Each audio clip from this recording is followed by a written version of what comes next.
Galvos technologija. Baltoje erdvėje susidarė didžiulis okeanas. Okeano gale teka Saulė. Iš Saulės nusitęsė baltas siūlas, kuris jungia žmogų su spindinčiu plačiuoju okeanu, ir ten įsiskverbė nauja šviesa ir naujas dialogas. Tarp sąmonės ir trečios akies susidaro vaizdinė matrica su dangiškojo tėvo atvaizdu ir visa jo struktūra. Matrica perleidžiama per trečią akį, o trečioje akyje susiformuoja tokia erdvės dalis, kuri išleidžia šventosios dvasios atvaizdus. Tokioje erdvėje susiformuoja matrica tiek, kiek leidžia supratimas, o ant tokios matricos dedame galvos matricą ir į kiekvieną savo galvos organą arba struktūrą pasiunčiame dangiškojo tėvo šviesą ir lyginame taip, kaip dangiškasis dievas davė iš pradžių. Sąmonę apipilame šaltu vandeniu ir kristalizuojame. Siunčiame impulsą ir kristalizuojame savo sąmonę normą. Į visas galvos kraujagyslės įveriame baltą siūlą nuo pradžių iki galo ir pridedame kristalinių įvairių spalvų žvaigždučių. Kaktos vidinėje dalyje suformuojame baltą sferą ir nuplauname kaktą su šaltu vandeniu, o ten, kur nusiplovė, apjuosime kristalinę plėvelę ir regeneruojame normą. Siunčiam impulsą ir tegul būna taip. Į plaukų ląstelių ląstelieną įdedame brūkšnį ir sujungiame jį su ląstelėmis per siūlą ir su dangiškojo tėvo šviesa siunčiame impulsą ir regeneruojame normą.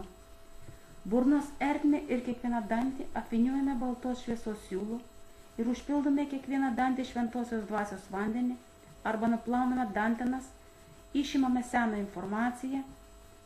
informacijos matricą iš dantenų ir pakeičiame į dangiškojo tėvo matricos šviesą su rožiniais kontūrais ir saulės pagrindinio tyrumo atspindžiu ir pastatome normą.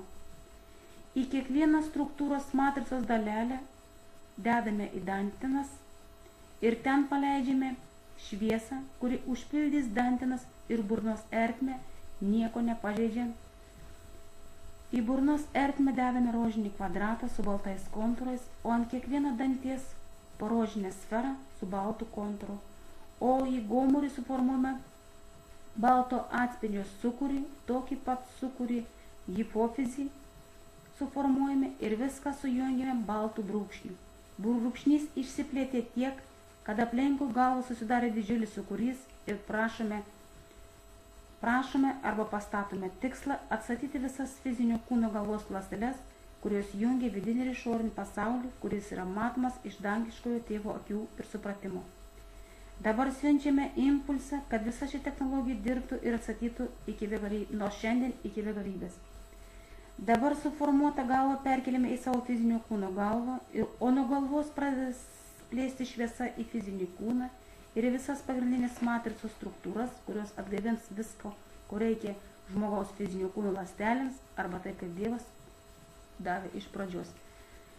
Siunčiame impulsą ir materializuojame šią technologiją taip, kaip Dievas davė nuo pradžių. Dėkojame dangiškajam Dievui už žinias, su ašaromis akyse, klupodami ant kelių.